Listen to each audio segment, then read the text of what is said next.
Welcome to CMF. Happy Marvelous Monday. That means nothing to you now, but it will. If you've taken the class before, shame on you for not wearing your Marvel shirts today because it is Monday. We're going to go through, I don't do many PowerPoints, but we are going to do a PowerPoint. So I use them to start the week off. Sorry, I've been grabbing examples of what to do, good examples and bad examples. You'll be seeing those later on in the month. What am I looking for? Right there. And in here, and then there, and then over there. What do we got? Secondaries, one blockouts, my first day keynote. Let's get that thing fired up. Online, you are with us as well. So if you guys need anything, I do leave this chat window open. I do move it around from time to time, and I do miss things from time to time. So if you have anything, please let me know. Everybody online is muted, but again, we've got that little bugger right there. Now, sometimes I might answer your question with, please look on FSO. It's not because I don't want to answer your question, but we only have so much time, right, to go through stuff. All right, and there you go. Hey, look at that. It started right on that one, but that's not really the one we want to start on. We're going to start up here. We're going to hit play. And character modeling fundamentals, that's where we are. All right, modeling class. But animators should enjoy it. Riggers should enjoy it. You know, everyone should enjoy it. It's just rockets exploding, and then I talk a little bit about them exploding. One thing that I want you to get in the habit of doing is doing something, and if it fails or doesn't give you the result you want, evaluate your situation. Learn from that, and then don't do that again. Otherwise, you're just going to keep repeating your mistake, right? And if you don't know, which you probably don't, how many people are very fluid in ZBrush? Okay, you should be asking a lot of questions about that stuff, right? So, you know, ZBrush is one, I don't know why, I think they do it to torment us. They were like, we're gonna make something different, but everyone's gonna love it, and they're gonna have to work with it, and they're gonna have to like it, and they made ZBrush. It is a terribly frustrating program in the beginning, but it gets easier as you work with it. So we'll try and get you going. But I want you to understand that if you learn from what you're doing and you're observant, you will get to where you want to go. You will end up, you're spending a lot of money, and not anything in comparison to, you know, NASA and SpaceX, but you're spending a lot of money. This is an investment. This is time you're not going to get back. Keep pushing forward. Don't be afraid to make the wrong choice, because we're gods in these applications, right? I mean, I learned very early on that I could do whatever I wanted to in the computer, as long as I can imagine it and then figure out a way to get that done. If I make a mistake, I just undo it. If I make a really bad mistake, I just open an old file that doesn't have that mistake in it, right? So there's really no fear. There shouldn't be any fear to hit buttons, okay? As long as, though, right? Keep in mind what I said earlier, because I watch, I do adjunct for, which is basically I take a couple sections of 3DF or MCR. I'm doing MCR right now, last month and this month. So I've got them, and I'll watch them work, and they're just like, and they'll just hit buttons, and I'll be like, no, you need to undo that. And they'll only undo like 3 of the 15 things they did. And then those mistakes start to stack on top of each other because they weren't observant as to what actually they're, you know, what they're hitting, what buttons they're doing, you know, what the procedures are that they're doing, and then how far they need to go back.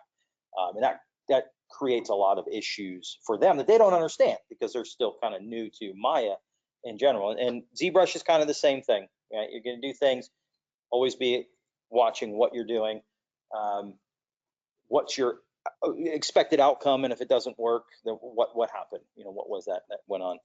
But you can always undo, right? I think that would be a neat sleeve for somebody to get. The only problem is as companies change their logos, you might date yourself. I don't want to tell people how old we are. This is me. I am your course director. I am the only staff member for CMF. We do share a lab instructor with PRM, which is production modeling.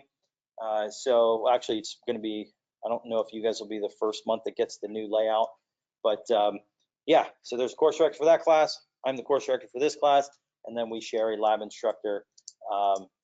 Veronica, she's awesome. She's in the lab. You'll be seeing her later on tonight. I show you this stuff. One, I want to make clear that, yeah, I have that picture of me wearing a sweater vest with that stupid face on. Not because I'm like, yeah, I just gave you a bad grade, you know, I'm cool.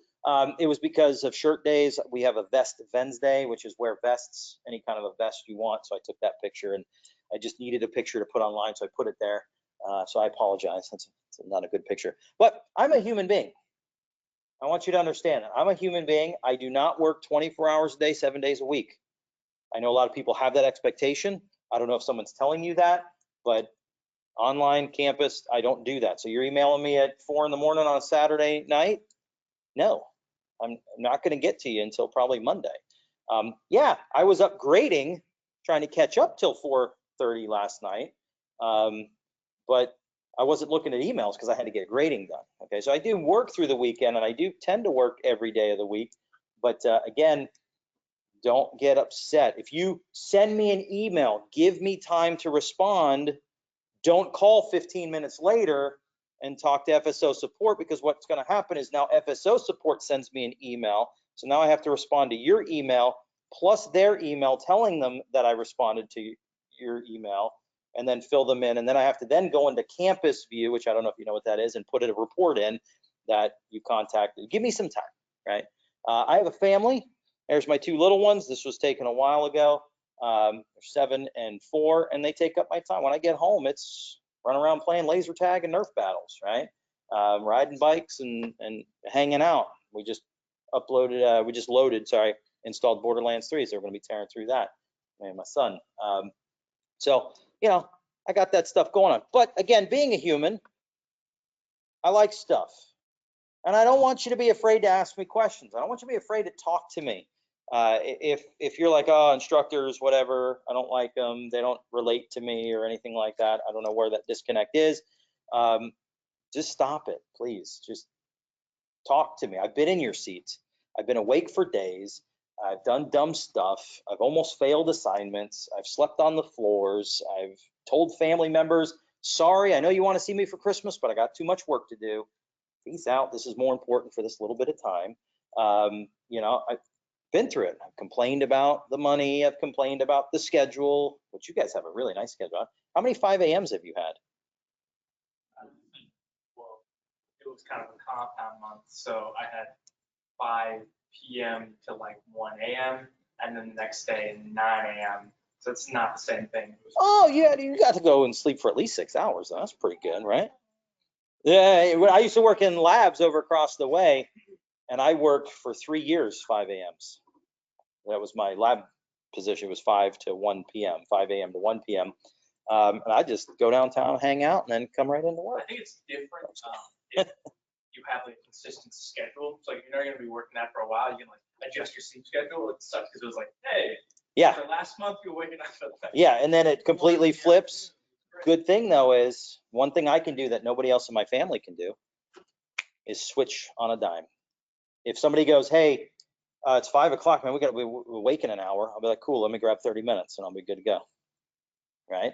And that's actually come back. We've had stories of studios loving that our students are so versatile and can just change on a dime. They can change their work habits, project, right, whatever the needs are, and schedule, because you're always tired, so it doesn't really matter, right?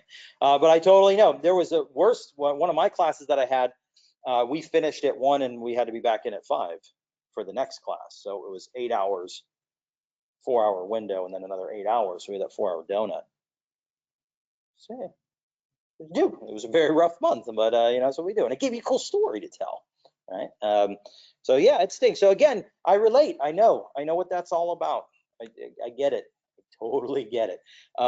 So if you like any of this stuff, and again, it helps you talk to me, RC cars, I'm big into that, drones, games, I like weird movies, you know, I do metal sculpture, you know, any of that stuff, talk to me about it, okay?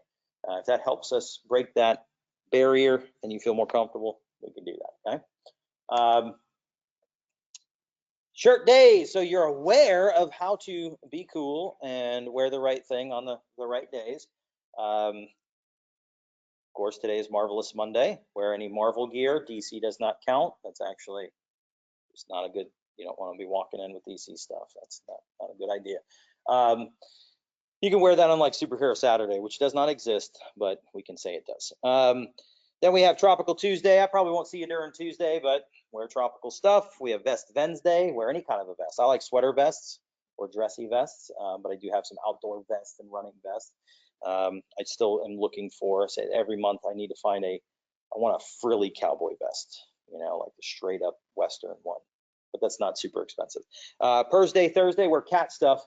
I'm donning Deadpool riding a unicorn cat. So this is a 2-day shirt, right? I won't wear it 2 days in a week, but I could. And then Full Sail Friday, show your team spirit, right? I mean, you got to be somewhat happy that you're here. Otherwise, I'd say save your money and quit.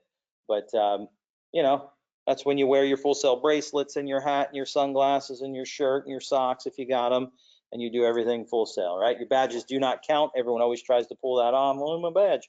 So not going to work. Not going to work. What do you get out of this? Nothing but a smile. And you can say, I participated in shirt days, right? I like, you know, again, got to have some fun. Class rules, no food or drink. Officially, right? There's a big sign there and a sign over there that says no food or drink in any of the classrooms. I'm unofficially okay with a drink, right? Food, no. Cell phones on silent. If you need to take a call, exit the room. Last month, super fun. I think this person took like 3 calls throughout the month. And just were like, oh yeah, let me get out of the room. And I'm like, okay, cool. That's neat. Thanks. And I just took off GPS points. Did I tell them? No, they should know better. Let's see. Badges on invisible. This is on invisible. Caleb has his on invisible. Are you trying to pull off Marvel with Solo, a Star Wars story? Or no? Yeah. Okay, so I was gonna say.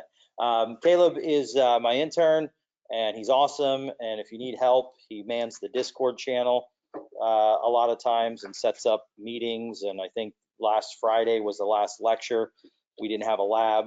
He sat in the lobby and helped people out. So great guy. If you need help and you feel more comfortable with him, then I don't care where you get your help, just get your help.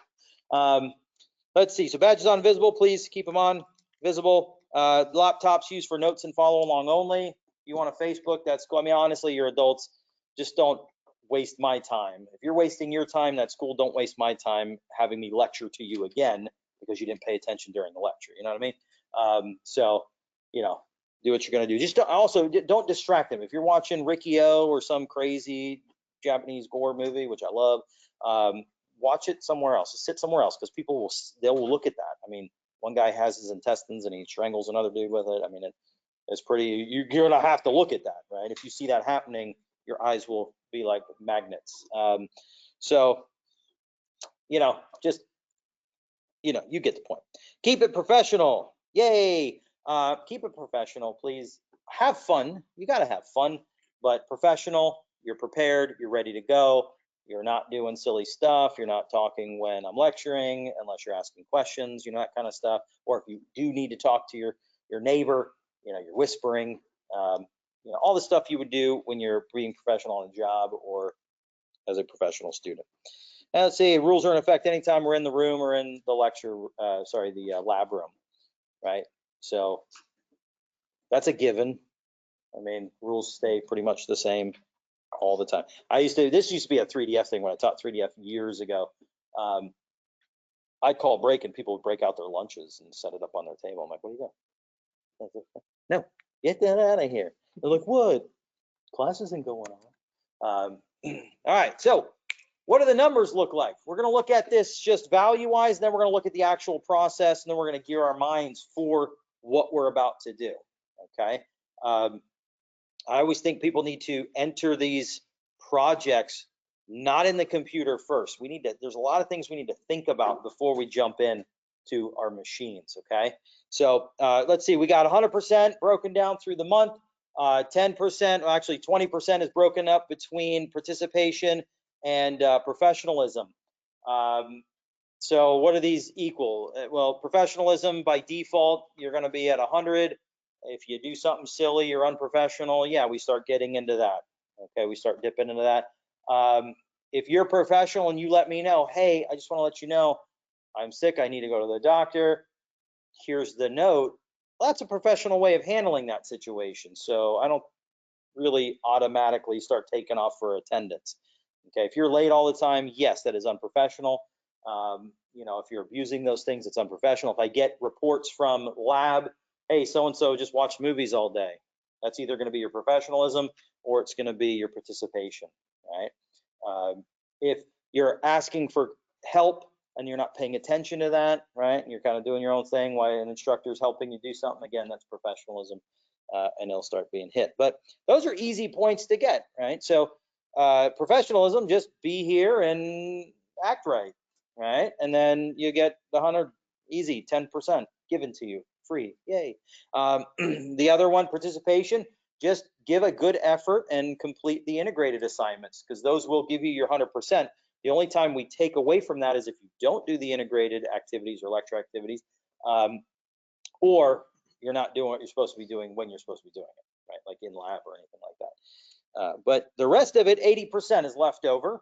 This is broken up into 20% per week, right? So week 1, this is where we're gonna select characters, look at our reference, make sure it's the best reference we can, and then we're going to block out our selected characters, okay? It's all about establishing form, proportion, volume, really making sure that we are getting a good structure to work on in the next upcoming weeks, okay? Week 2, well, we have a solid structure, we have a sculpture. Now, what do we do to make it more detailed? We start looking at shapes within silhouette. Silhouettes are easy. Silhouettes is tracing. You're literally tracing a silhouette. A lot of people struggle with what happens inside that silhouette. And my animators, same thing. You can kind of look at it like, I'm really good at looking at key poses, but when I start putting overlap and follow through and all these subtle movements on top of the key stuff, I start to struggle, right? That might be something that you can relate to the week 2. Looking deeper at the reference. We start making choices like, do I need supplemental reference? What face details do I need? This is just a drawing, so let me get a picture of a real person's head so I can start following that, or let me find a CG likeness or visual likeness or visual target reference, right? Just kind of really making sure we got the right tools for progression.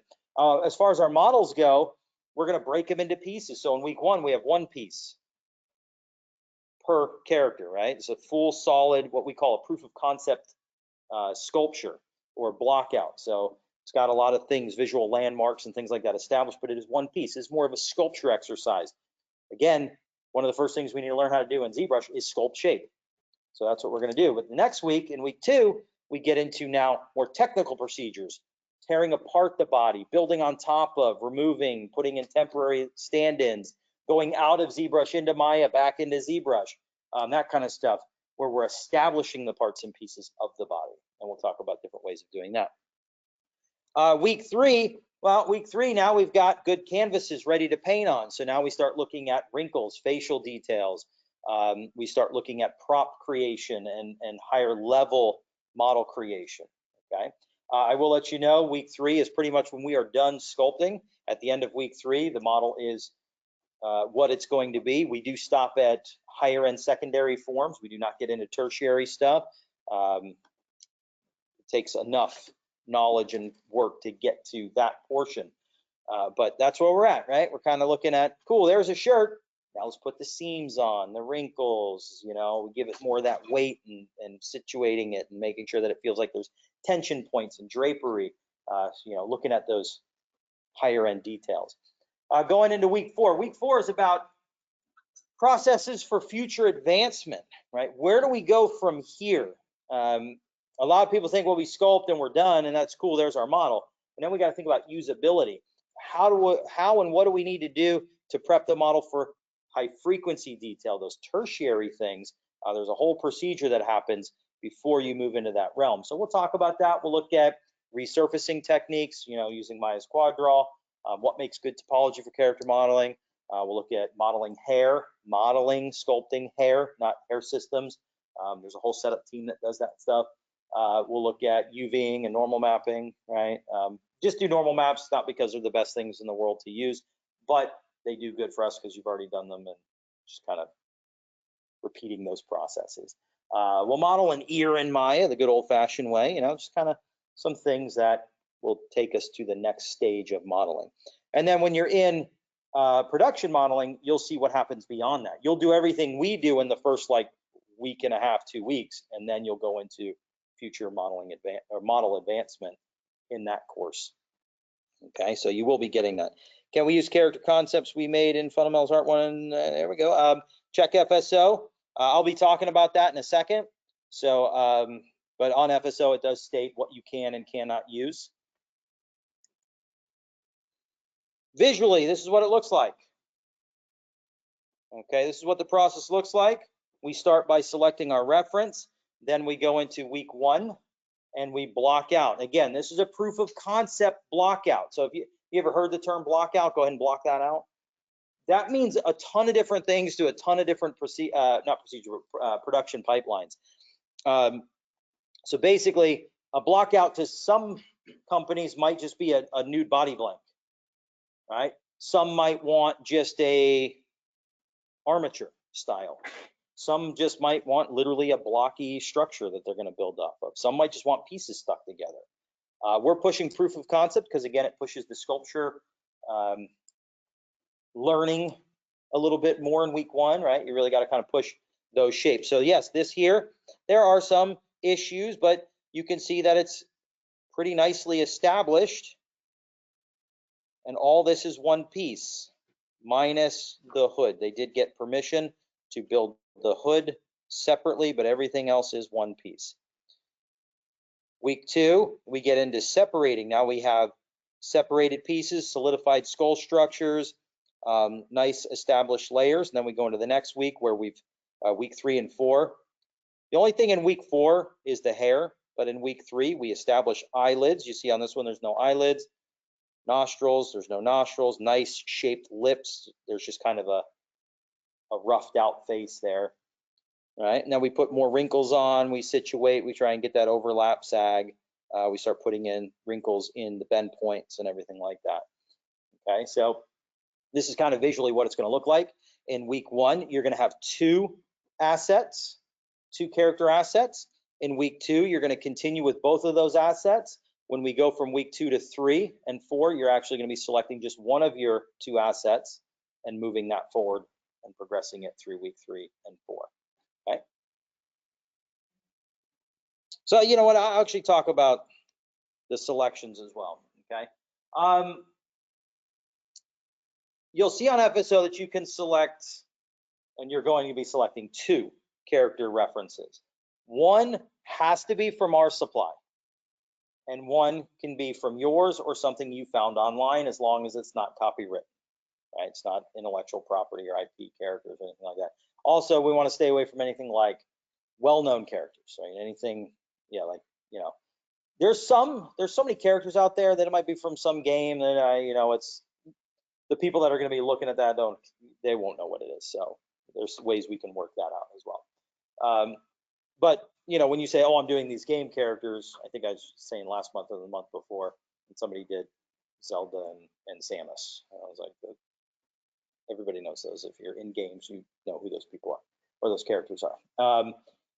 So why do we have one of ours? Well, you don't get to pick and choose when you're on the job. When you walk into a company and you are the modeler, they say, here, model this for us. And you go, oh, God, I hate that design. And they go, I don't care. It needs to be done to a high level, and this is what we need. So there are going to be some stuff in there. I would say look and choose wisely. Really look at all the imagery that's given with it. Some have very little imagery. Some have a little bit more. They have a couple extra images in there. Some are just an action pose. Those are considered challenge characters, right? Because you don't get a front, side, and back. You just get one image to work with, which means achieving A pose and T pose more difficult. You don't know what's on the other side of them. You don't get a full visual of them. Some of them are drawn poorly. The first job, I just graduated, and about a week later, I get a call from a friend of mine that they graduated with me. They moved down south, and a friend of their family was needing a character for some project. I said, sure, yeah, I'll do that. Send me the reference. And they go, okay, all I've got is this one drawing. I'll go ahead and send it to you. They mailed it. back in the old days, 2001, you know, 2000, I think it was 2002 by then. I get this napkin with this 3/4 horribly drawn Sharpie character on it. And it was some little kid angel thing. And I was like, okay, is this all you have? And they said, yep. I said, all right, well, just so you know, the process is going to take a little bit longer because I don't have a clear idea of where you're going. I kind of have this loose idea. So I'm going to have to do some iterations and send them to you and make sure that I'm delivering what you need. And they were cool with that. And I said, okay, we'll go ahead and do it. Right. But it still had to be a successful model. It was drawn horribly. What I want you to see there is if you have something that's not drawn all that well, you have to do more back and forth, right? This was somebody's drawing that they had been developing for years. They loved it. It was theirs. You know, I wasn't about to go, this is drawn terribly. Let me change it. And just be like, oh, well, you know, I saw your drawing, but this is way better. Right? That's rude. That'll get you fired. That'll get you all kinds of bad stuff, right? So you have to still hit what they want. You have to still achieve what is in that image, right? We're not going to go and say, well, this one's drawn horribly. Let me go ahead and just change it. If that makes sense. Right? Any questions up to this point? Yes. We've been having a tablet though. Yes. I don't have mine, but I do have a sort of some That works.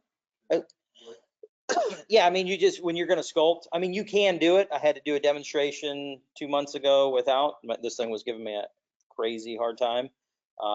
There are ways of sculpting without it. I mean, when ZBrush came out, we didn't have tablets. So you can do it. I don't recommend it though. It's so much nicer to have pressure sensitivity. So, I mean, and you'll find, I mean, you've used tablets before? Yeah. Yeah. Well, I have like that. They came out with like a really cheap like entry-level CD. Mhm. So I ended up leaving my tablet like back at home. So I was like, yeah, maybe I'll just use this thing. So it's like portable, but not really. I spent to set up on a desktop, but I could practically bring it in every day and like set it up. It's not that big a deal. Okay. We're in 130 this month again, I think, right? Yeah, and Does that Veronica brings the pens that works with those. Okay. So Yeah. Other than that, I would always recommend everybody, if you're having trouble with your tablets or anything, buy yourself a little $50, $60 backup. It doesn't take a lot to have a decent setup, right? I actually had one guy, he had ended up doing one, and I was using his computer, and I go, man, this is really nice. And he's like, yeah, I picked it up for 70 bucks on Amazon. It works really great. I was like, man, I kind of like that better than the $300 tablet. So, but yeah, you need to have your tablet online. Make sure you have your tablet.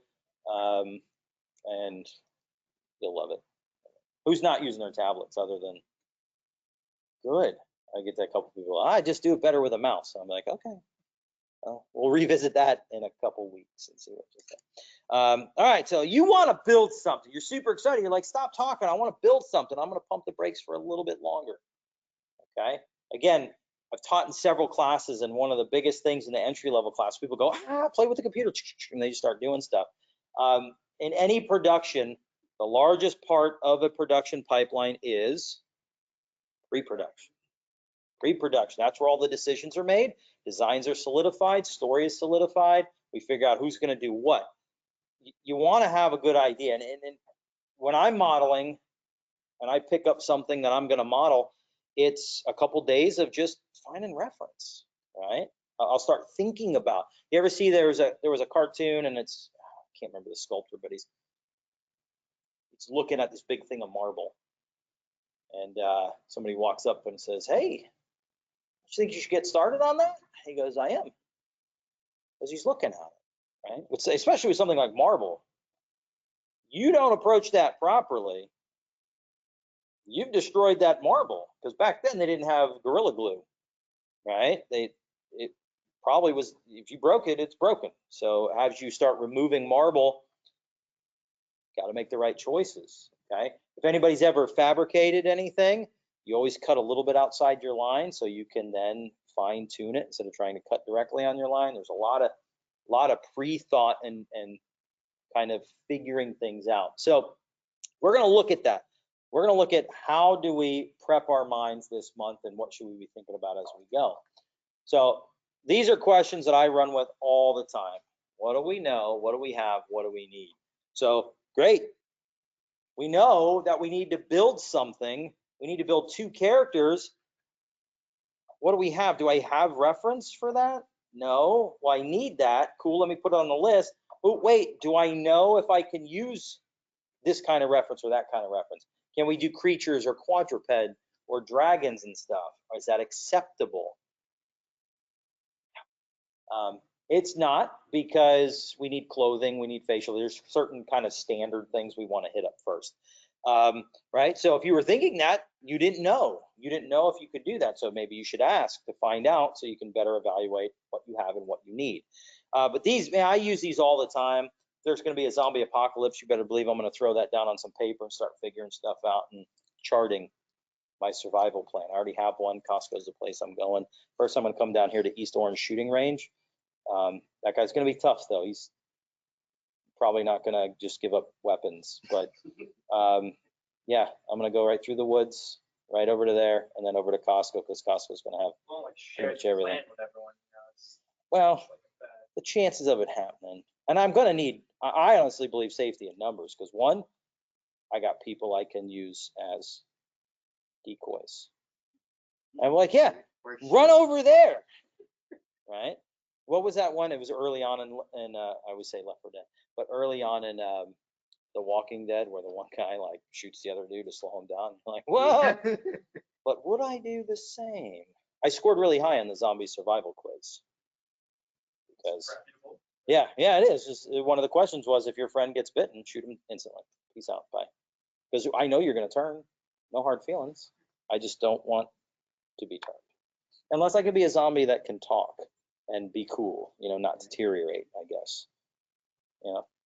Then you live forever. I think that would not be too bad.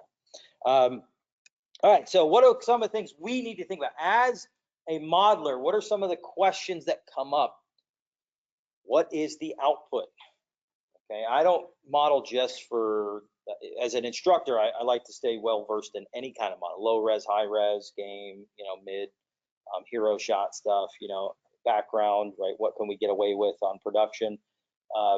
There's a lot of different things, right, that you're going to be questioning. If you know what it's for, if you start working with a group and you go, okay, well, what are we making here?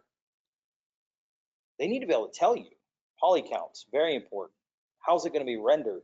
Very important, right? It's going to tell you what kind of data. How's it going to be even seen in the scene? Is it going to be off in the distance? And who cares, man? I'm going to cut some corners. If it's going to be a hero character, I need to know that, because it's going to tell me what I need to focus on and what's going to be the most readable part of the character. What is it going to do? Is it going to bend and stretch and do all these crazy things? Are they going to run cloth sim? Are they going to run muscle sim? Or is it going to be all just weighted deformation? Is the jacket ever going to come off the character? Is it always going to be on the character? Are they ever going to try and zip anything? And for the first time, I saw something tied in a movie, actually in Secret Life of Pets 2. I need to frame by frame it, because I want to see if I could pick up how they baked it. But she ties the cape and actually ties the knot. I was like, what? It's extremely hard. Yeah, I can imagine. I mean, how do you? There's reasons you don't see that stuff in films, because doesn't really add to the story, but it's also very difficult to do. Right? So you need to know. Right? Otherwise, you're $50 an hour because you're going back and forth, because the client doesn't know and you don't know. So you're doing a lot of back and forth. So your $50 turns into 40, turns into 30. Next thing you know, you're down at $10 an hour for your specialized craft. And that's not where we want to be, right? So you got to know these things. So we have games, we have film, right? More geometry dependent. We're going to push that hyper realism. Game and film start the same way with a high res sculpture or scan, and then we build usability into it. I don't know if anybody's getting into 3D printing and prototyping. If you're not and you want to be a modeler, I would suggest doing it. It's kind of fun. You get to hold your own creations, or just, it's fun to just make things print, out of nothing. It's like, hey, it's cool. But there's even stuff about 3D printing. You need color. If you need color, like what's in this one, there's only one printer that's going to do that, unless you're planning on sanding it and painting it by hand. But the only thing you can use there, if that's what your output needs to be, is a sandstone printer. Right? That's the one that uses exactly what's in this drywall. You ever break apart drywall? See that powdery stuff? That's gypsum. That powder is laid in a bed, and they layer by layer put a resin into that powder, and then it generates. But they can also inject color into that. With my kind of printer, I'm printing solid colors, right? Just solid, basic plastic color. I can't get that unless I hand paint it. So, but yeah, there's a lot of stuff. How do you need to model it? What can the printer create? Again, questions that need answers. Animation, right? It's a big one. It's not, a lot of people model and the character looks really good like this, but now it needs to stretch the arms and reach over there and touch the other side of the wall, but stand where it's standing, right? We need to know that, so I know where to put geometry, what kind of poses, again, it's going to be in. There's different needs for this, okay, and stuff we need to pay attention to.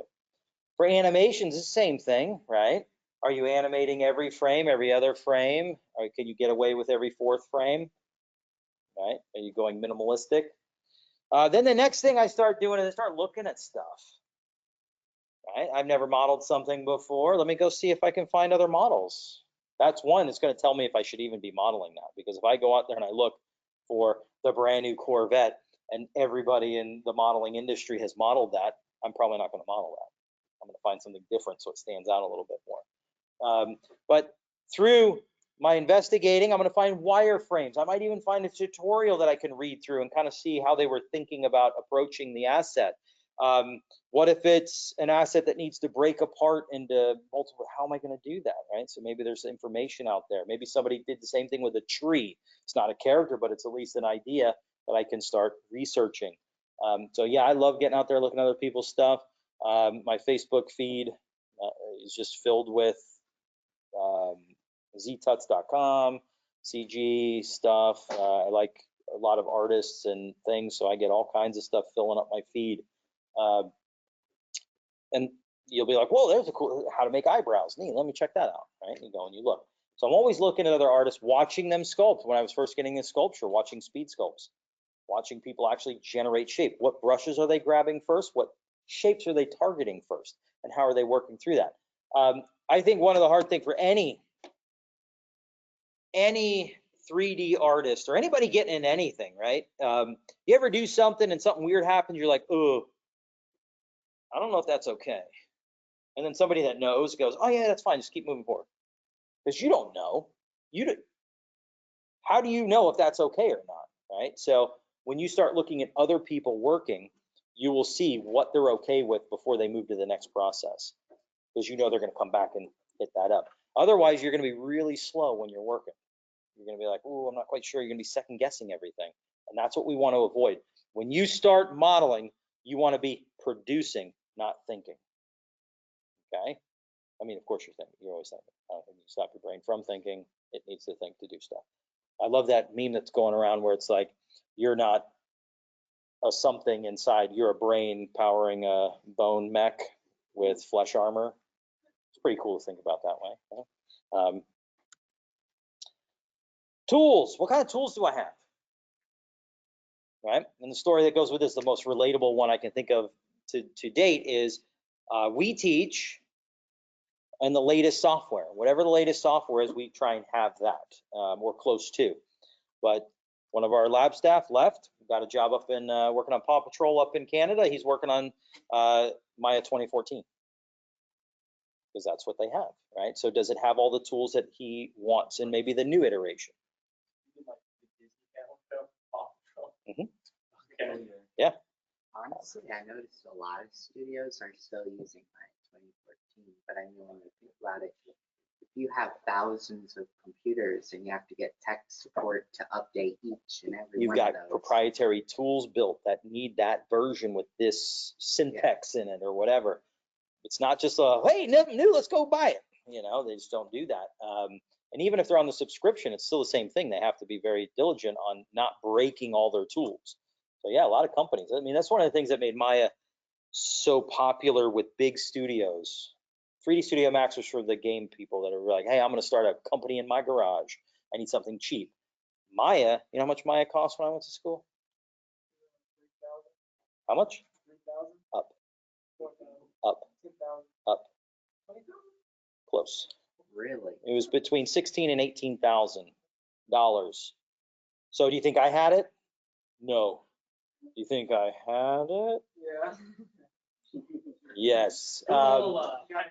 Yeah, I mean, you had to do what you had to do. I mean, it was ridiculous. So that's why you had big companies that bought it, and they loved it because they can do whatever they wanted with it. When you get into packages like 3D Studio Max, they were not open-ended. Maya was. Maya was, oh, you want to change something? Cool, just open up, type mel, and done. Now it's Python and all that stuff. But yeah, they just rewrote it, changed it, did whatever they needed to do with it. That's why it was so expensive. But yeah, it's crazy. And we were like, well, $17,000. You kidding?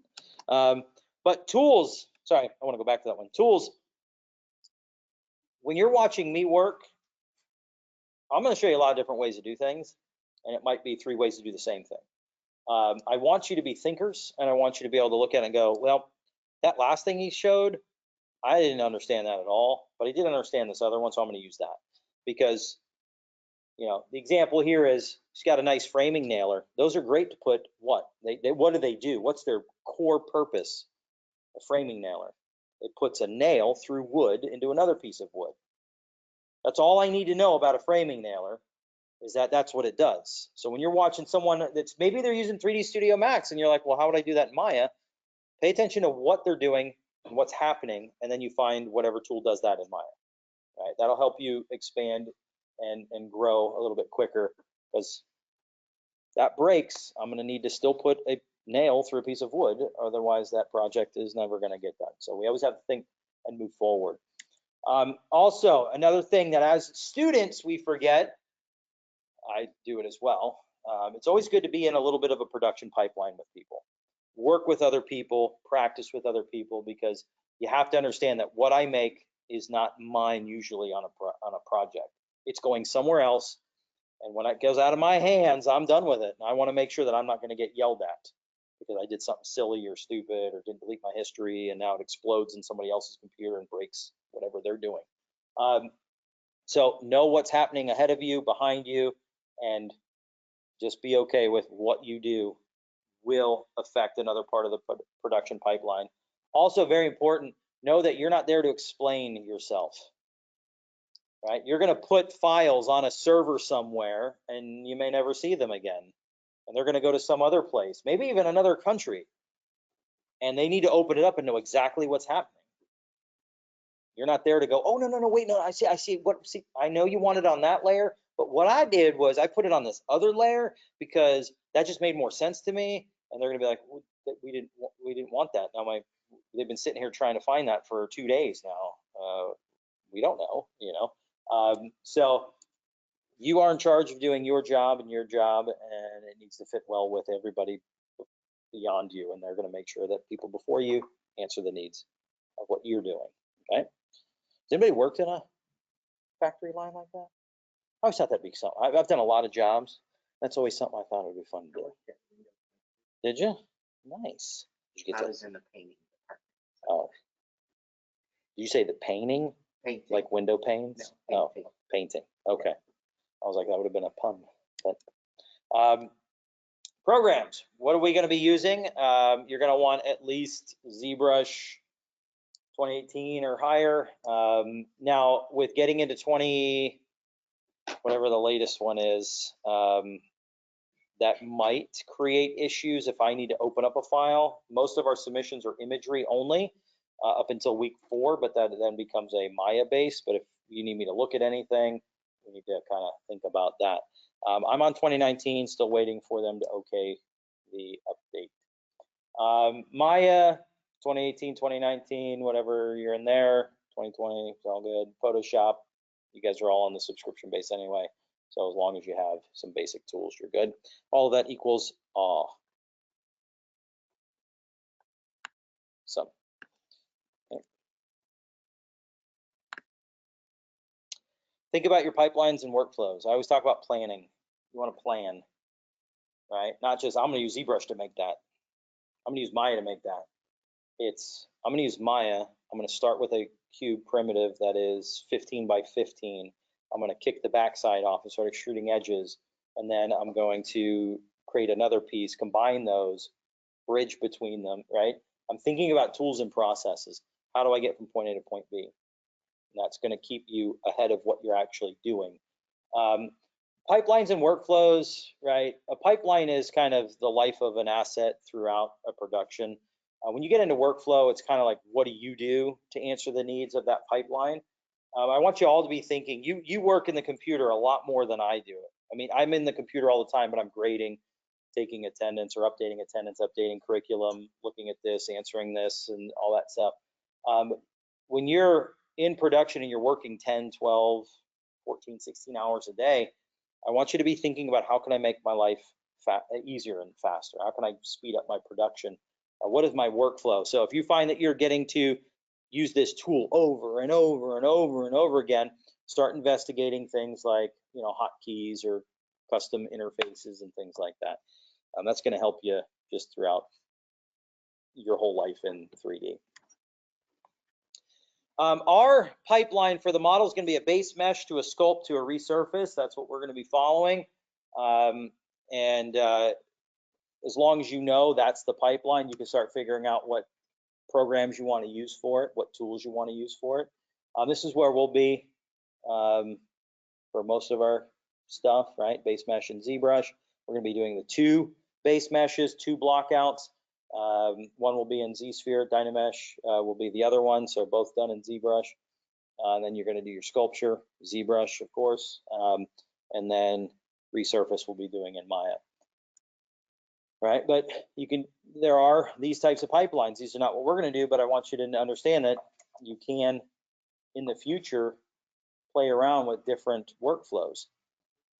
Resurface as 3D Coat. My friend swears by 3D Coat. He loves it. It's a one-stop shop for him.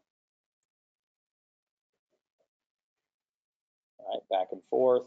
And then, of course, the made-up crazy one. Just showing that at the end of the day, it's got to be done, and it's got to be done to the right level. Okay, so when you need to get things done, you need to get things done. Now, for us, we're an educational facility, so we are going to tighten that belt down. I don't want you going, oh, well, I just made mine in Blender because I like Blender. Our curriculum states that we need you to learn Maya, right? We need you to learn ZBrush. So I want you to know this as in a production.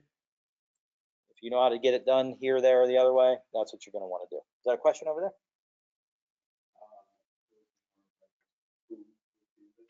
I actually saw this. I was watching one of the lead character artists in Blizzard, and she was. Now, let me explain a little bit about the time frame. ZBrush is pushing to be a one-stop shop, right? They're trying to bring in more vert level, component level modeling into their package. You know, trying to push one-button resurfacing and retopologizing and things like that. Whereas Maya is starting to bring in a little bit of sculpture tool in there. I mean, they're still nowhere near being a one-stop shop for that. So as people were trying to figure it out, you saw 3D Studio Max. They came out with this great tool that did something. And then Maya had this amazing tool that did something else. And then Mudbox had a great tool for texturing because you can paint right on the models before Substance. And then ZBrush was, I mean, I haven't found anything that sculpts like ZBrush, right? So all these packages were kind of trying to find what's their niche and what makes them special. I mean, and I couldn't follow what she was doing. I was like, what? Did you just exported that and brought it? Okay, and she bring it in, just hit a button and then spit it back out and bring it somewhere else. I'm like, oh, whatever, looks cool. It's going down the right path. I love it. Because some artists, they'll do Maya, but they don't like Maya's resurfacing, so they'll go jump into 3D Coat. They like that, or Topo Gun. So there's Topo Gun, right? So this is made up because, I mean, they're going all over the place. But at the end of the day, when you're at a studio, you hear something and you can show that that will save them time, they might invest in that, and then it becomes part of your workflow. So, but I think the ultimate goal of all these is they're trying to just be one-stops. Like Blender, I almost want to just stop using Maya and ZBrush and just start trying to force myself solely into Blender, because Blender, man, that new cloth brush thing that they had, have you seen that? You seen the videos for that lately? They're like, what, you want wrinkles? And you just shake a brush and it makes wrinkles, and you just grab it and pull, and it's like, what? Marvelous design. Yeah, it's like marvelous, but Blender. yeah, I was like, that's really neat, right? Now, I don't know if somebody else will make that, but who knows? I mean, Blender's pretty powerful. Why don't people, what was that?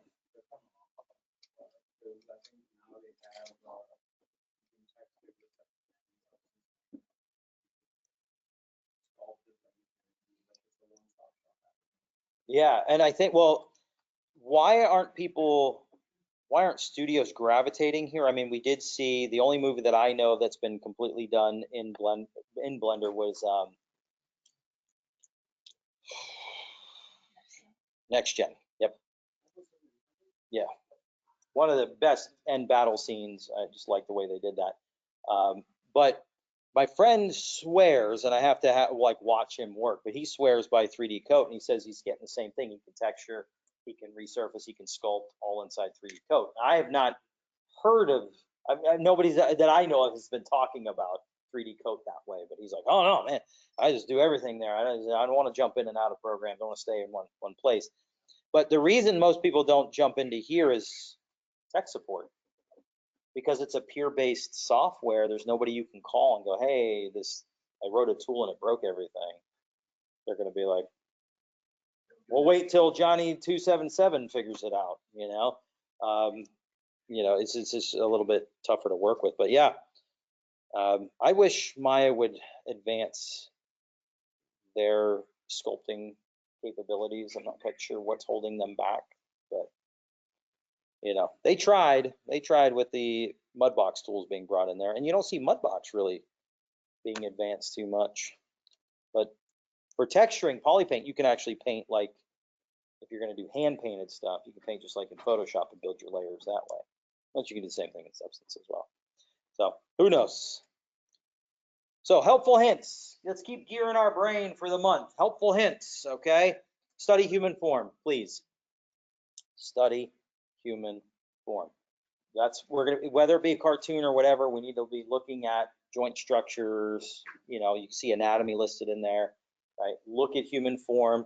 Look at faces, noses, eyes, right? Don't take for granted what you know or think you know.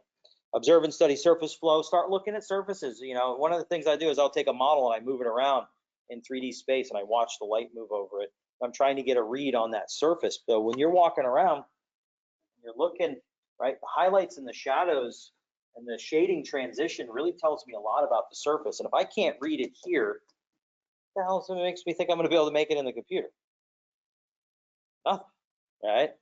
You got to be able to see that stuff. You got to be able, I can look at the screen and I can see the little wavy wrinkles coming out of this corner as it's being pulled into that corner because of that bottom bar. And I can kind of tell you or contour or describe how aggressive they are or how subtle they are, right? So seek the critique. Please be getting critiques, whether it be by me, by each other, other staff, whatever. Get your stuff looked at. Do not wait until it's done. I didn't want to show it until it was finished. Well, guess what? I'm going to give you 25 things you need to fix on it.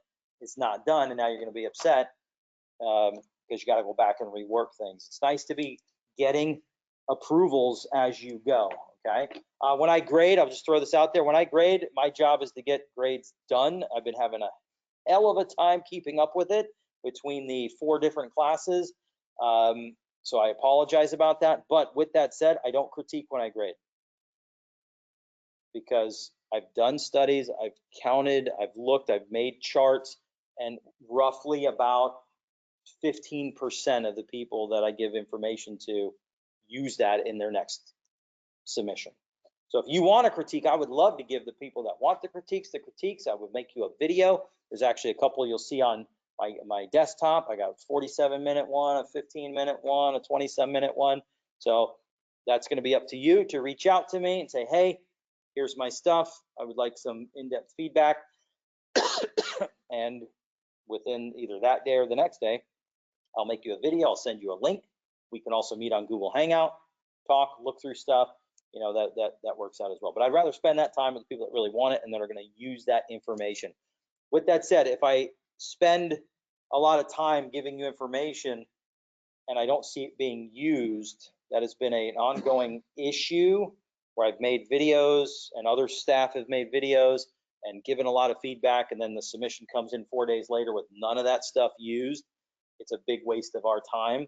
So we have been given the okay to start looking at professionalism for that, right? So if you want that time, I'd love to give you that time. Time is something we just don't get back, right? It's here, no? They say the most valuable thing you can give somebody is your time, okay? So let's use that stuff. And critiques are back and forth. It's not a, oh, cool, there's 15 things. Oh, you fixed them? You told me you fixed them? Awesome. It's a, let me see if you fixed them. Okay, these 5 things still need a little bit of refinement. Or these are low on priority, these are high on priority, right? We can kind of start situating a plan of attack and getting you to move forward as best as possible. Sometimes you look at it and go, it is what it is. I don't have time to fix it. You move forward. But at that point, we would have talked about it. And I said, hey, don't, you know what? We can't. Finish, not finished, as Adam says, Adam Fecka, right? It's not his actual slogan, but he really likes it. He says it a lot. Let's see, study wireframes. I've built tons of stuff. I know wireframe inside and out, good, bad, spirals, this, that, and the other thing, junctions, all kinds of stuff, how it's changed over the years. You don't, please start looking at it. We will be looking at that later on. And if you want to be a modeler, number one, your model has to look good, but also work. If it doesn't work, it's nothing but a sculpture. It just looks pretty, right? We see that all day long. There's a lot of people that can sculpt, but when they get put in a production environment, they cannot produce usable stuff. Train your eyes to see, right? That's the whole goal. You're not gonna be the best modeler, right? You might be an animator and your eyes see animation, but you still need to be able to see everything. And when you're like, well, what does that even mean? I can see fine. When you look at a model, certain things should stick out as wrong. Right? Hey, the forehead's larger in the front than it is in the back. That's not right. That shouldn't be there because of what I know about anatomy, what I'm seeing in the reference, what I'm reading on the surface, the critique that I got. Now I can see that, so I won't make that mistake again, and you start producing faster. Just like animations. How many people just, first animation, you're just like, man, that's it. I'm as good as I'm going to be. That's great. You probably look at it now and go, ooh, probably should have done this, should have done that, because you can see better. You're more experienced. Okay, questions so far?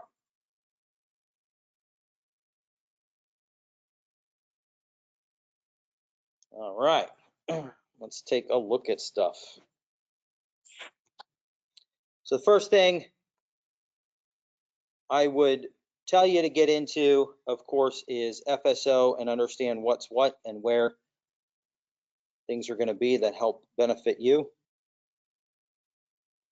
the most. I could have clicked on that one. Which one are we? I'll do.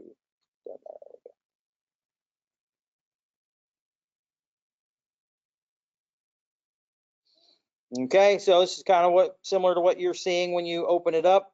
Welcome, you know, expectations, all that good stuff. Course overview, you can have a lot of good information inside the course overview, namely the actual schedule. Let's go ahead and talk about a couple things.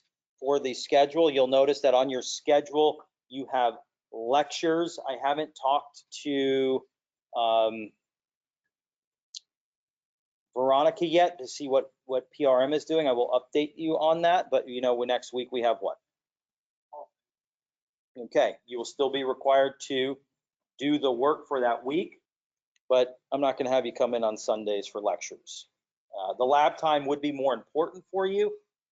So if PRM is going to be doing the same thing, we'll keep that in play. If PRM says, no, we're not going to do that Sunday lecture or lab time, then it would be up to Veronica. And if Veronica's like, yeah, no, I want to sit in there and kind of help out, then we will continue with that one. If not, you'll get time to work just when you need to, but you will still be required to complete the same assets as anything else. We're just going to have that.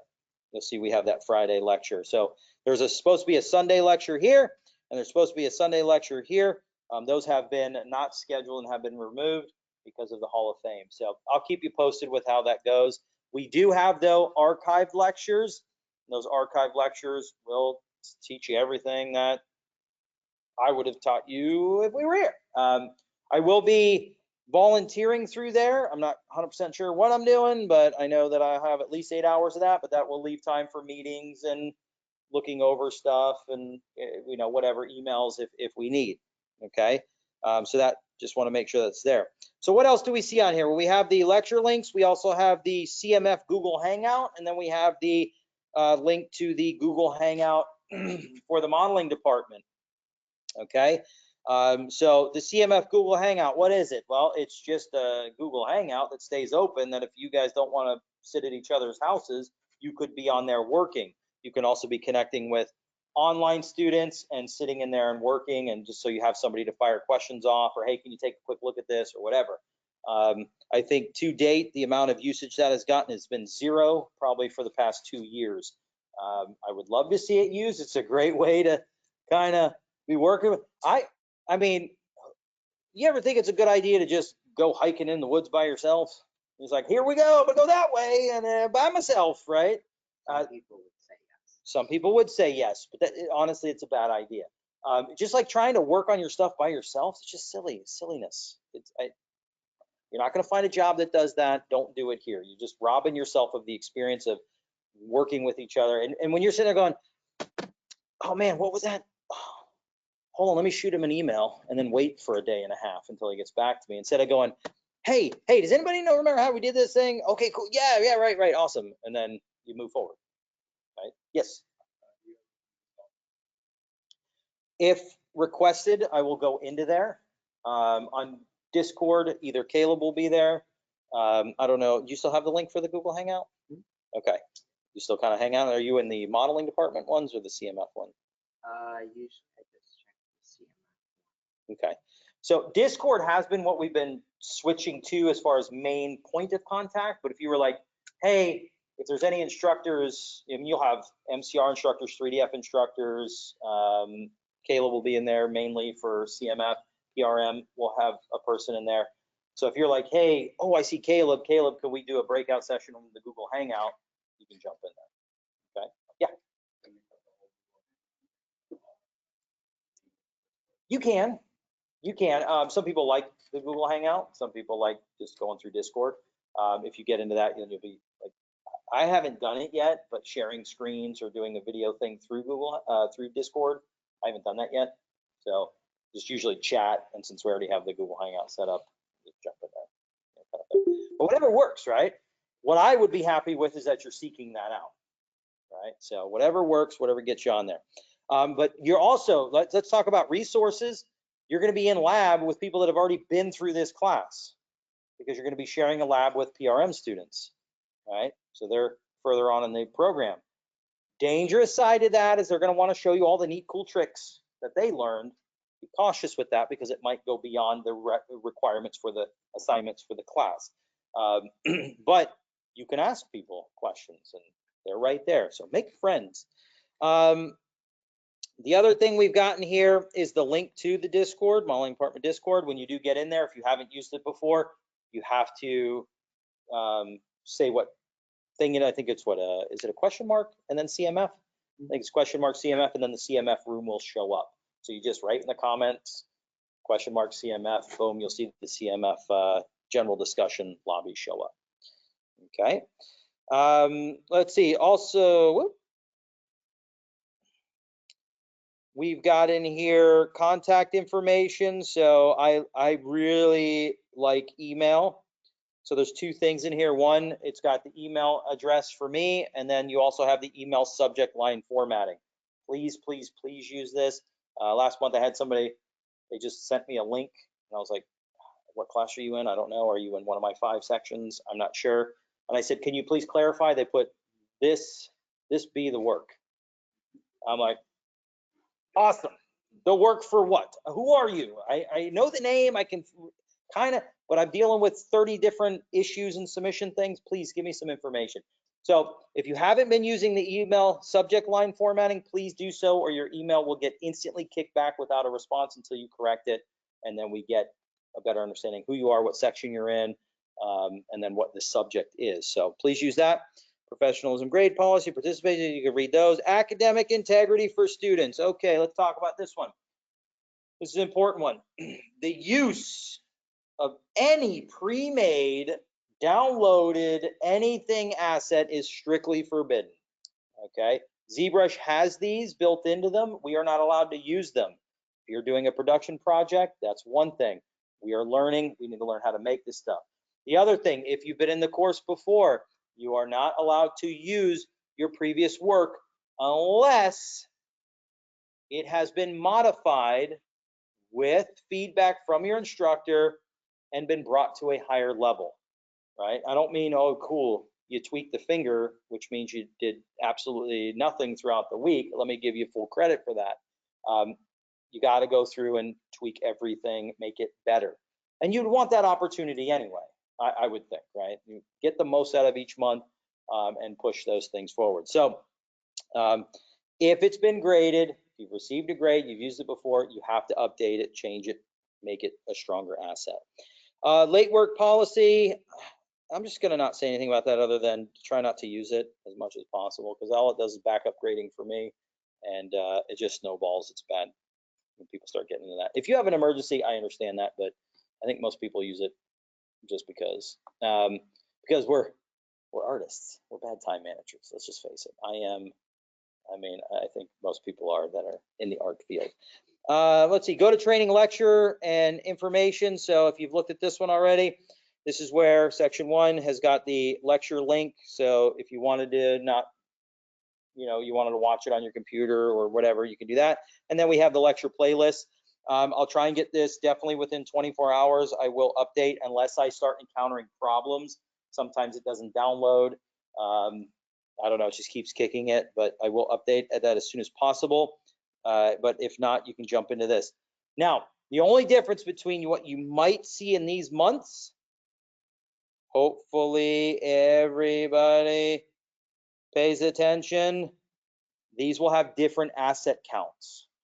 Okay, so week 1 used to be 10 blockouts, and then it went to 8, then to 6, then to 4, now to 2, right? You're welcome, right? I want to see 2 sweet ass blockouts, right? So we've greatly reduced. So in this month, I think it was still at the 4. I think it was still at 4. So in one of those, if you see 4, don't go, oh, but he said 2.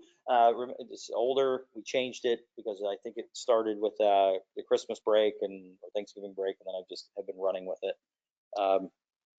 So when you see the content, though, is the same. Okay, but that's in there. Let's see, what was the first no-no?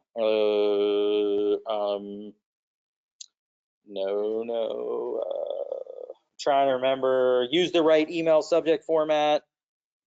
That's one.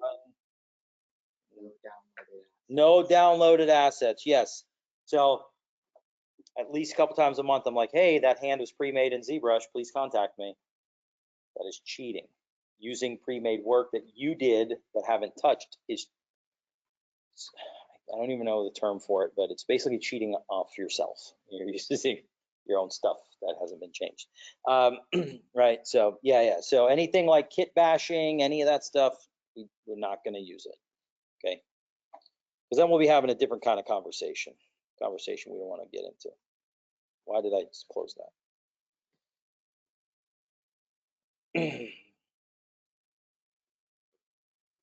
Okay, so you get through that, now you've got lesson 1, starting a character model. I would recommend that everybody do the integrated modeling warm-up first. Okay, this is going to get you back into modeling. You're going to model a cactus, the same cactus, 3 different ways. This is going to introduce you to ZBrush. It's going to introduce you to Dynamesh. It's going to introduce you to Z-spheres. This is an integrated activity, and all integrated activities are slated for 2 hours only. Please don't spend more than 2 hours on it. If you find that it's taking you way longer, you should be sending me an email so we can meet and we can figure out where that is, or you should be talking with Veronica or with Caleb and saying, this is taking me way longer. There are videos attached with most of these activities. Some of the demos are done in lecture, but this is an example of what you're gonna be doing. This is not the how-to video. The how-to video resides right here. Cactus build Z-sphere, it's 30 minutes. Okay. The other one is an intro to ZBrush. You can watch that on your own time, but this one I do kind of go through some ZBrush stuff and get you going with that as well. Okay. And then of course there's the time lapse, which is this up here. Okay. The Maya one, if I had to tell you where to focus your efforts within that 2 hours, it would be the ZBrush. We no longer do the Maya blockout.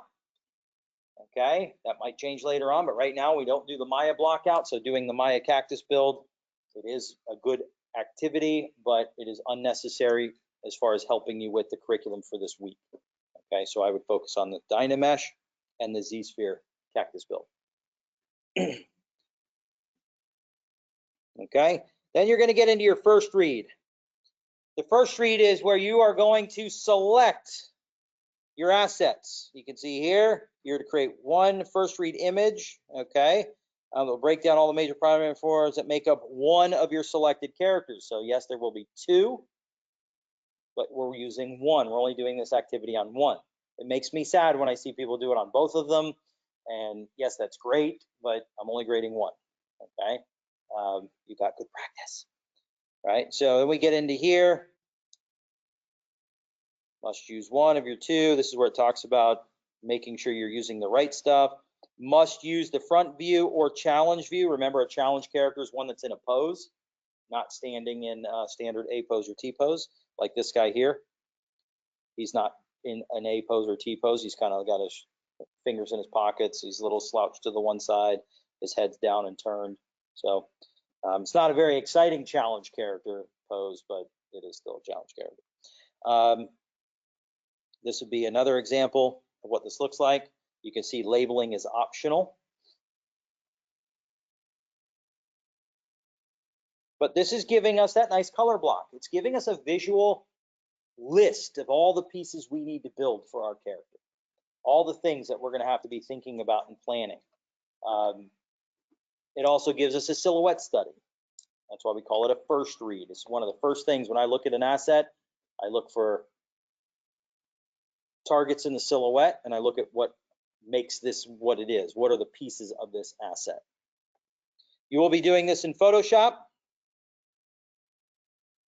You'll be using the shape tool, which is found under it's the pen tool with the shape. That's the best way to do it. If you want to use something like Illustrator because you're familiar with that, that's fine too. But I don't want to see people just coloring in shapes. Okay, that always looks sloppy and it just doesn't work all that well. Is there anybody in here that's like, man, I just don't know Photoshop? What are you talking about? I know you guys get Photoshop. We're actually just talking about that in the previous month about getting into Photoshop, and you know, a lot of people get Photoshop already in like high school and stuff. Yeah. Okay.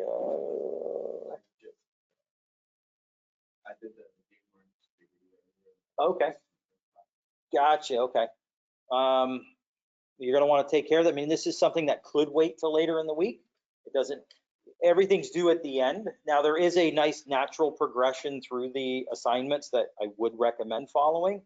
But if you didn't get if you selected your reference and didn't get your first read done until the end of the week, give you a couple days to get that figured out. If we have towers in lab, there should be computers that have Photoshop on them. Have you reached out to distribution or anything?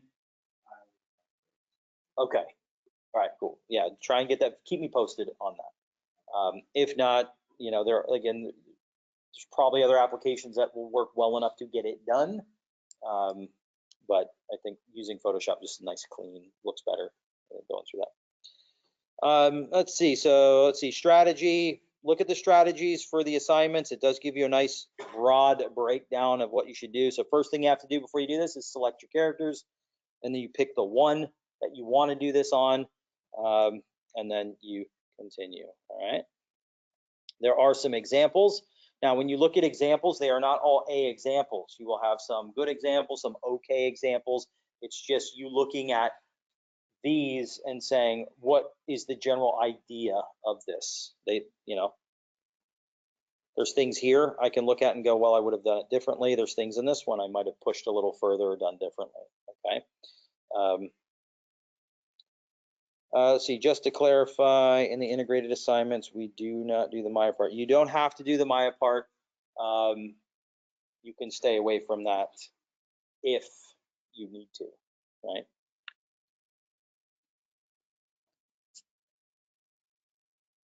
Okay, now there is right here working with layers, pencil game. That's a fun one, getting through and doing shapes with the pen tool to kind of get used to it if you're not used to it. All right, so the first thing I would tell you, integrated warm up, getting in there and doing that. The next thing would be your first read, and then you're probably going to get into your torso anatomy study. What I like about the anatomy study is it gets you into looking at anatomy and gets you sculpting, right? So let's go ahead and use this to warm up into ZBrush itself and kind of take a look at that, okay? So now remember, I'm going to be using terms that you're going to learn up here in this integrated. I will do my best to explain it, but time is time. After that, we'll talk about blockouts. Next lecture, we'll look at how to get those started and then where we would stop each iteration pass. You know what an iteration is? Yeah, version basically, right? So we want to get things finished. We don't love them yet, but they're done. They can at least be submitted for credit, and then we do another pass to make them stronger. It'll get you better project management skills. All right, so let's go into that. So every week we have an anatomy study, right? Every week you're going to have a certain part of the body. Again, they are integrated. They are worth points. Please do them and give them a good effort within the allotted time. But you're going to be doing what is called an écrochet style sculpt or model. So what does écrochet mean? It means right there, without skin, right? So without skin, I don't want to see, hey, look, here's just a regular cartoon body, or this is your chance to learn anatomy. I would recommend studying anatomy for like 30 minutes and then sculpting it, right? With base what you know. Now, studying human anatomy, there's a lot of anatomy in a human body. There's a lot of muscle structure that just looking at the pec structure, the pectoral muscle, there's a lot of parts to it. I don't want you to get crazy like that. I want you to keep this kind of broad stroke, right? So we're looking at rib cage, clavicle, scapula, right? Spinal column or vertebrae, pelvic bone, and then looking at pecs, delts, traps, lats, serratus, obliques, abdominals, glutes, right? Very broad. This is what I know what it is. Look at its insertion point, its overlap, and its function, right? Keep things simple. Let's see. So how do we get something like this started? We do give you some resources. The Zygote Body is great. It is a virtual 3D model of muscles. You can click on them and see where they go. There's also our Pinterest board. A lot of information every week on the Pinterest board. Please utilize that. We have good supplemental stuff as well. A lot of awesome stuff there, so you don't have to search for it yourself. But we do also give you the Ryan Kingsleyan torso or skeleton structure. This is already found in ZBrush. We just pulled it and cut it up for you, so you kind of know what you want to work with. So I'm going to go ahead and open up ZBrush. I'm going to go ahead and download that and open up ZBrush. So I was checking to see if somebody was doing something they weren't supposed to be doing. Let's see.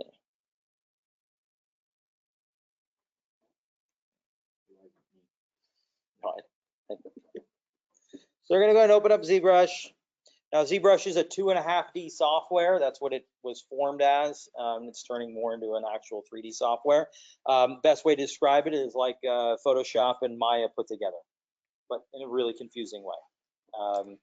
But if you work with it, it does get easier. It does get better. So the first thing that you're going to do is you're going to open it up. And you're going to see all this stuff launch. You can close what is called your light box.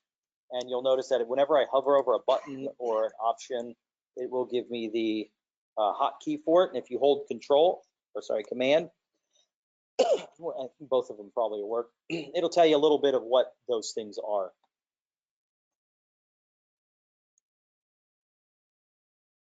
Okay, so you get little tutorials like most programs. But we're going to go ahead and hide the light box. The light box is great for grabbing quick things to get started with, but we just need to start being able to work. So that's what we got here. we've got all of our stuff, your main menu, a lot of this stuff you find, like the tool, that is just this tool menu. That's been docked somewhere else. So, you know, some of this stuff up here is redundant because you're going to find it everywhere else. The main things we're going to be looking at in the beginning are file. This is where we're going to save most of our stuff. We're going to save what is called a ZPR, a ZBrush project. It's kind of similar to scene file directory. And it's got a whole bunch of stuff there that is going to embed into your file. You can also save through your tool and save that as a ZTL. A ZTL, though, when we get into the bigger project like your characters, it will not keep reference imagery. So that becomes pretty important to maintain that. So I would recommend, unless you're going to kick out just a real quick replication of your asset, I would be doing save as here as a ZPR. So how do we get started with something? That's usually the biggest hiccup, is getting started. The first thing you're going to want to do is drop in something. Now, if I'm doing a torso, a sphere works really well to start that, because I can just pull and stretch and do whatever I need to do with it.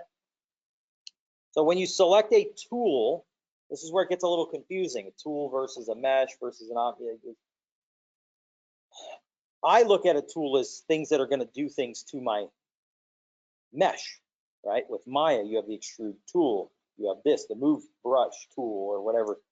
This is a tool, it's looking at the parts of your model. Those are the tools. So if I'm doing a brick road, I would make a brick tool and then drop it in and make my brick road or whatever it is. So whenever you select a tool over in your toolbox, you're going to go and place that into your workspace.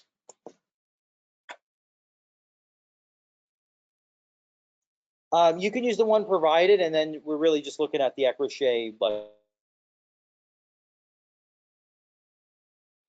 when you're studying. All right, so once we place something on screen, this is what happens, right? Remember, 2.5D software. It looks 3D, but it's not. So this was originally designed to help with texturing. All right, so now we're dropping multiple tools onto our canvas. It's not 3D yet. This is very frustrating for people. Like, oh my God, what's going on? What you're going to want to do here is, if this happens to you, just hit Command N. Actually, just saw somebody post this question onto the FS Modeling Facebook forum, and he figured it out.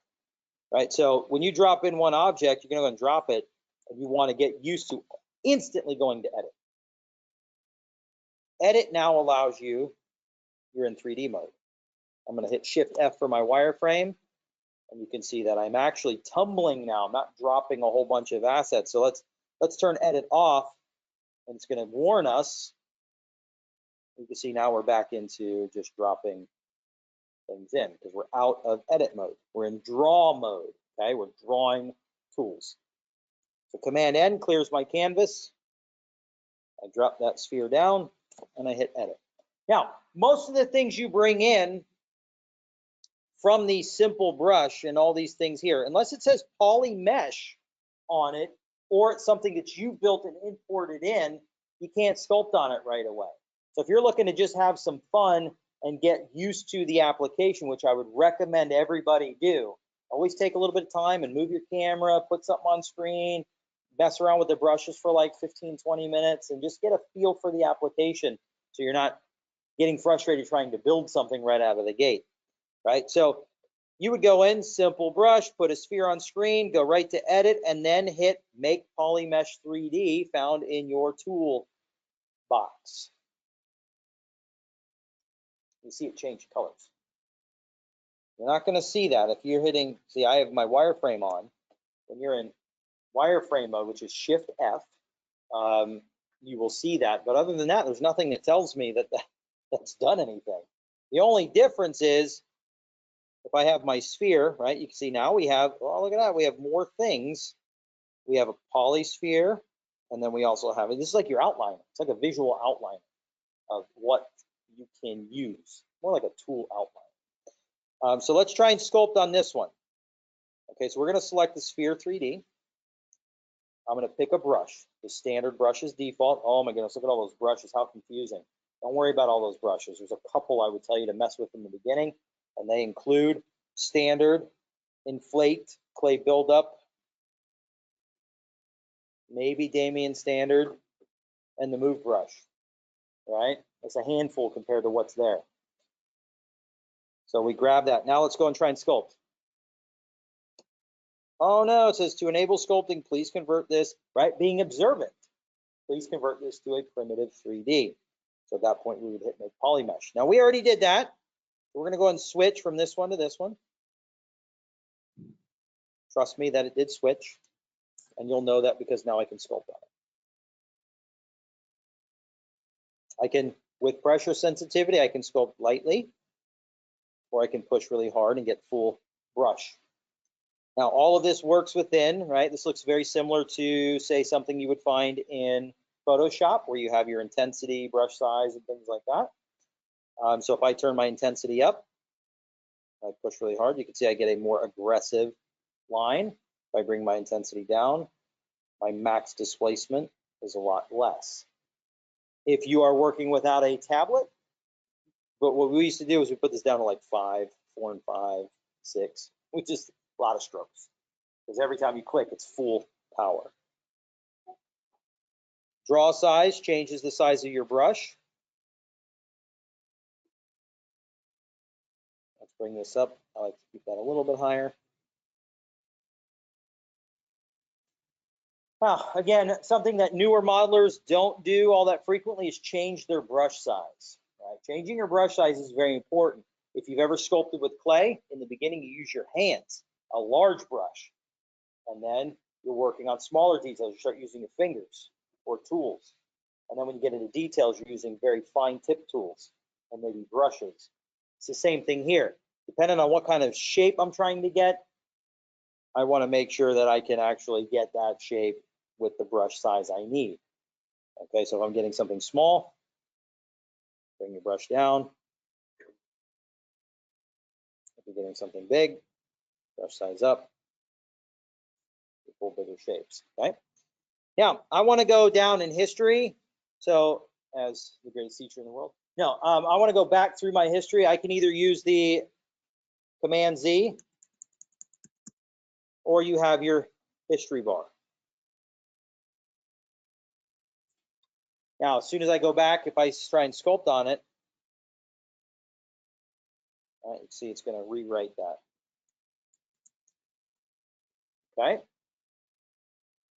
Going up here all the time is a little stinky. I don't like doing that to change my brush. So that one of the hotkeys I like to use is the S key. That'll bring up your draw size. So wherever you're at, you see that it kind of puts it right there. Okay. Now also, since we live in a computer world, I want to work symmetrically. That just makes sense, right? We can work half and then put whatever we do on one side over to the other side, but I don't know. I'd really like to just work on both sides. So first things first is knowing where you're at in your scene. You've got your floor planes. This little line over here, this is going to give you a lot of things that have to deal with your workspace, your document, your canvas. And one of them is floor planes. So if you are in the newer version of ZBrush, you will get these icons automatically, but you'll notice there, excuse me, mowed the yard yesterday and I got a whole thing there. I inhaled lots of pollen. So you're going to have here the directions, right? Z, forward and back, X, left and right, and Y, up and down. You can also turn on more floor planes so you can see them.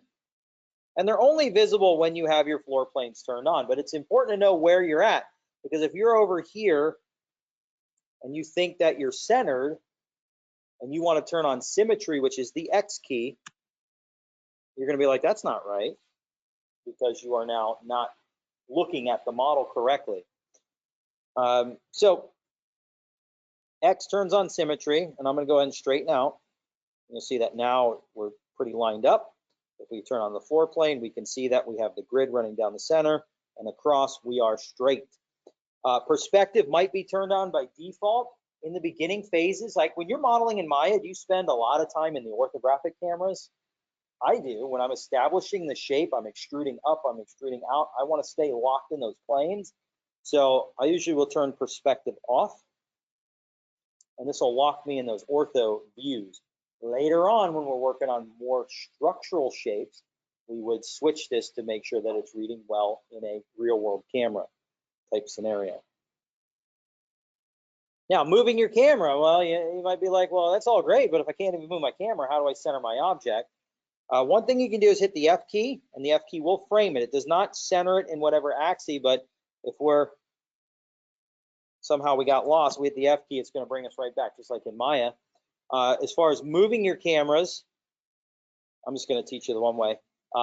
If you're using the 3-button mouse, your right mouse button, or in my case, whatever you set up as your third button on your pen. If you hover on your tablet, right mouse button click and drag around, you can see you can tumble. If you hold shift, it will lock it down into an ortho camera. So if I start rotating to the side and I'm like, oh, I really want to snap to the X plane, hold shift and you'll see that it'll snap. If I'm going down, I say, oh man, I really want to look at it from the top. As soon as I get close to that, hold shift and it'll snap.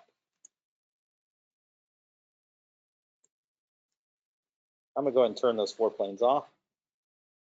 Now, by default, symmetry is turned on to the X because your character facing forward in the Z, left and right, that's what your default symmetry should be. If symmetry is not lining up, you might have moved your asset. Okay, so yes, ZBrush does have move, scale, and rotate, very similar to Maya, and it is W-E-R. And they even have a Q. It's almost like QWERTY, but not all the way there. One thing you'll note right away with something like ZBrush is you do not have the ability, you do, but don't. In Maya, you can snap 10 units out, 2.5 units out, but here you can't. It's kind of more eyeballing. So keeping your asset lined up in the center of the world is crucial, especially in the beginning and the establishing portions of your build.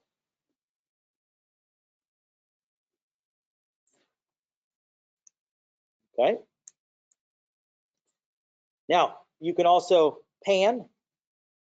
So your other hotkeys, right? It's important to know how your hand should be sitting on your keyboard. You're going to have Option and Command. Okay. Option, hover, right mouse button will pan your object. Let me turn on wireframe just so it's easier to see. Remember that is Shift F if you want to turn yours on.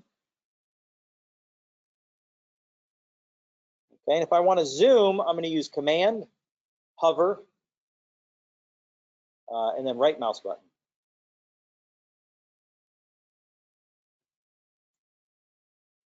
Tumble, zoom, pan, zoom, zoom out, pan, tumble.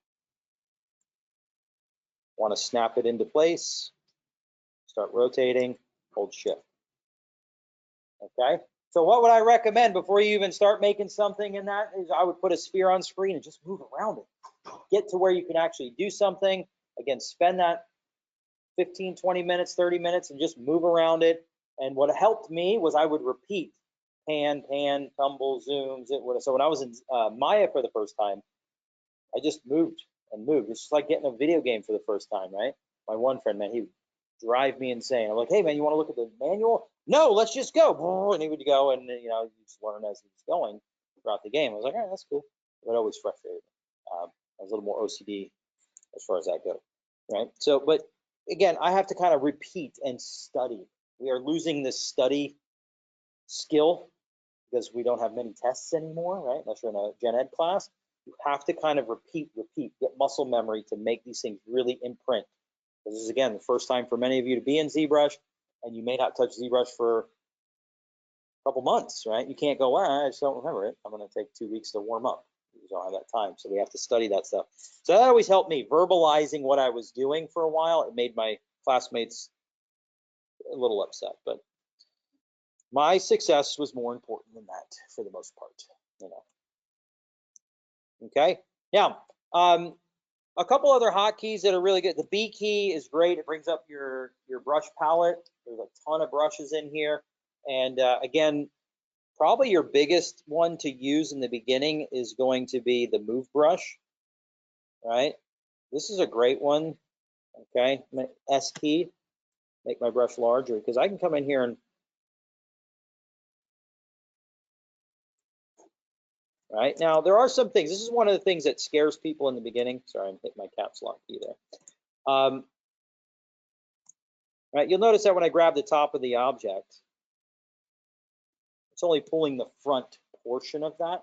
This is kind of just the way ZBrush is set up, and the reason for that is once I get up to the top, if I'm too far, it'll move your camera, and you will all do this. You'll be like, hey, I need to adjust this little tiny thing here, and you'll accidentally grab and move the camera, right? But even if we're as close as we can, you can see it's pulling more of the front. That is just a standard thing. So if I was like, hey, I'm going to do some sort of a torso shape,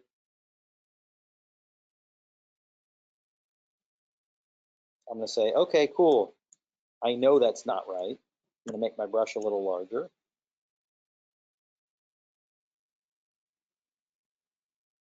All right. Now, another hotkey is the shift key. This is your smoothing. Really nice for situating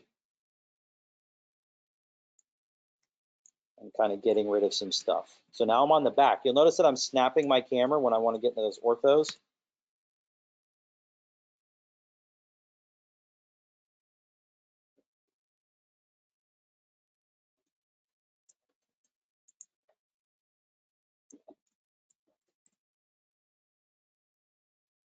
Now, moving, I can also use the option key.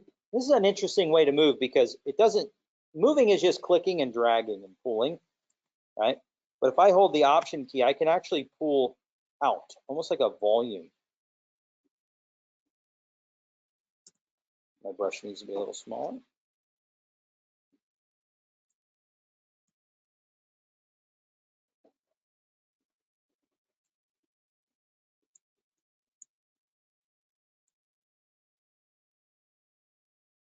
Now, you'll notice that keeping your wireframe on for too long, it just doesn't, it gets in the way.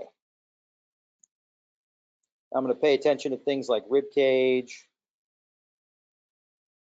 Really start establishing that stuff.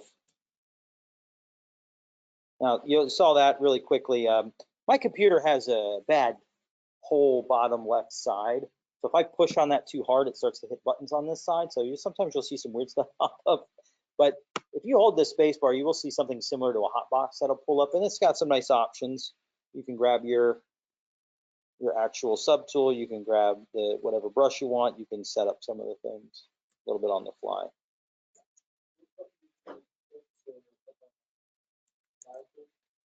Shift F.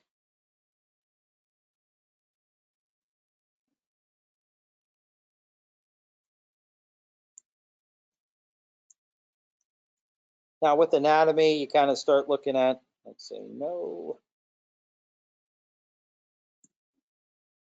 You got landmarks. It's one of the reasons we look at anatomy is for landmarks. So if you're trying to establish the correct posture, you're going to look at the 8th rib, 8th and 9th rib. Usually when someone's standing like this, that's usually the part that sticks out the furthest. Okay, a lot of people will mistake that and they'll bring the pecs forward, right? And that ends up being, everything's rolled forward and flat.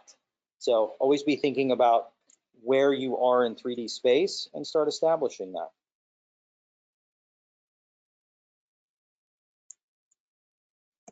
And when you're looking at anatomy, you start going, okay, what am I making? All right, there's the trapezius, there's the obliques, there's the lats, where I'm thinking about those structures as I go through, and you're building them up as you go, right? If you don't know the anatomy, you're gonna be like, I think that looks right. And kinda, maybe. And then somebody goes, hey, the pecs are wrong. You're gonna go, what are the pecs? I don't know what those are, right? So you wanna think about that. Now, we're going to start running into limitations. This is just a default sphere. It is not going to let us really kind of just sculpt on it. We can get into a couple things. One would be starting to sculpt with subdivisions. Since this is a very simple shape, we can start throwing subdivisions on this model, just like in Maya when you smooth, or we can get into something like Dynamesh, right? So Dynamesh is great for establishing forms and volumes. It kind of gives you magical clay that gets more when you need it. It doesn't happen automatically. They do have Sculptress in here, which will build up clay when needed, or digital clay when needed. Dynamesh is more of a reactionary type thing. You'll pull out the geometry, it starts to stretch and tear, and then you update and it redraws your geometry for you. But let's keep it simple and get into just regular subdivisions. Okay, so under, right, when you look at your palettes, is what they're called, under your tool palette, now that we're actually working with something, we get all of these fancy, more things to learn, sub palettes. And the big ones you're going to be messing with are subtool, geometry, deformation. We've got display, polygroups, right? These are like your big ones in the beginning, mainly subtool and geometry. But if I go to geometry, you'll notice I get some options here, and one of them is divide. Okay, divide, if we look at our shape, those are squares, and if I pull that shape too much, it tears that geometry. It does not hold the shape. I'm limited on what I can do, and if I want to start layering more detail, just like painting more detail, I need more resolution. Subdivisions is one of those ways you can get it. So now you can go in here and say divide, and when I divide, what happened? More subdivisions. Now you can see up here, these lit up. So now I can look at my level 1 and my level 2. Now, what do you see different? Not much. Gets a little smoother, level 1, level 2. So maybe I need to divide a couple times. Don't go crazy with that. If you go crazy, you're going to end up with a couple. Just think about it. If I have 500,000 polygons, if I subdivide once, multiply that by 4, right? So then you have 2 million, and then you hit that, now you're by 4, right? So you can end up getting yourself into trouble pretty quick. But what you'll notice is, if I were to go into like a sculpture brush, and clay buildup is great when you want to put in muscle striations and things like that. Right? You kind of mind's chugging a little bit because I'm trying to record. But you instantly get kind of that muscle form. And if I smooth it, I might get some striations in there that look a little more natural.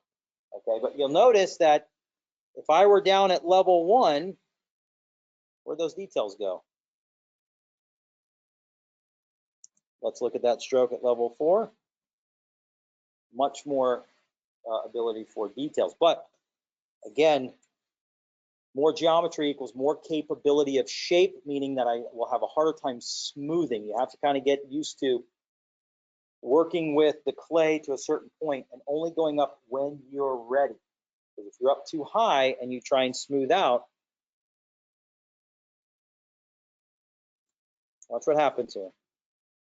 It doesn't really disappear because I have holding geometry, right? So if we're at a lower res,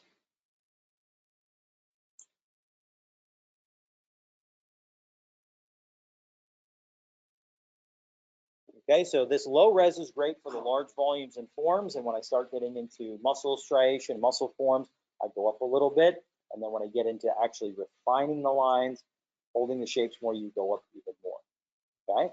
So I give you a little bit of stuff to play around with. Please watch the video for the cactus build, kind of check out Dynamesh, because Dynamesh is a great thing to use in here, and then of course Z-spheres, if you wanted to get started on a block out, that you'll learn pretty much everything you need to know to get started in that process, okay? So if you have any questions, please meet me outside the room. I know we have another class coming in. And online, if you need anything, please email me. But if I don't see anything or hear anything, I will see you on Wednesday. Get your vest ready. Vest Wednesday. And you're like, well, I don't have a vest. I hear that every month. I don't have a vest. Salvation Army, half price Wednesday. What? Pick one up for like $1. I know, you've been here for like ever and you have yet to participate. Within 24 hours, but you can also watch the previous month if there was information in there. But it takes me time to download it, upload it to YouTube, and then post it to the playlist. So yeah, it's usually within 24 hours. Everybody, have a good night.